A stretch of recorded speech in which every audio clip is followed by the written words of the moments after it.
बहुत ज़माना पहले एक बादशाह था जो अपनी अक्ल फ़हम और इंसाफ पर बड़ा फ़ख्र करता था। उसके महल में दौलत, ख़जानों और नौकरों चाकरों की कमी न थी, मगर दिल के किसी कोने में वो अक्सर सोचता कि क्या गरीब लोग भी सच में साबिल और शुक्रगुजार होते हैं या महज मजबूरी में बर्दाश्त करते हैं। एक दिन उसने अपने वज़ीर से कहा, मैं चाहता हूँ कि मैं खुद देखूँ कि इन फ़कीरों का सब्र शुक्र कैसा है। हम कल भेस बदल कर शहर की फ़कीरों के पास जाएंगे। वज़ीर ने अदब से सर झुका लिया। अगले दिन बादशाह ने सादा कपड़े पहने, सर पर एक पुराना अमामा रखा और वज़ीर के साथ शहर के कच्चे महलों में पहुंच गया। वहां मिट्टी के झोंपड़ों में गरीब लोग दिन रात की मेहनत के बावजूद भूखे रहते थे। बादशाह एक झोंपड़ी में दाखिल हुआ।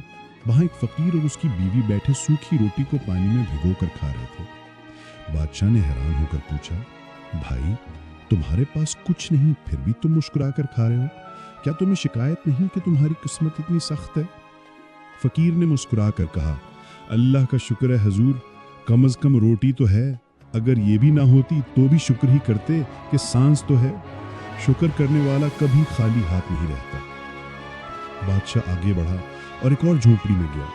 वहां एक बीमार औरत अपनी माँ की गोद में लेटी थी। माँ के पास 2 पुराने कपड़े और एक फटी दरी थी। बादशाह ने पूछा, अम्मा, तुम तो बड़ी तंगी में हो, क्या तुम्हें गुस्सा नहीं आता कि तुम्हारी जिंदगी इतनी मुश्किल है? बूढ़ी माँ ने आसमान की तरफ देखकर कहा, बेटा, जिसने हमें बनाया है वही हमारी हालत बेहतर कर सकता है। जो वक्त दिया है वो भी उसका इनाम है। शिकायत करके क्या फ़ायदा, हम तो सब्र ही करेंगे।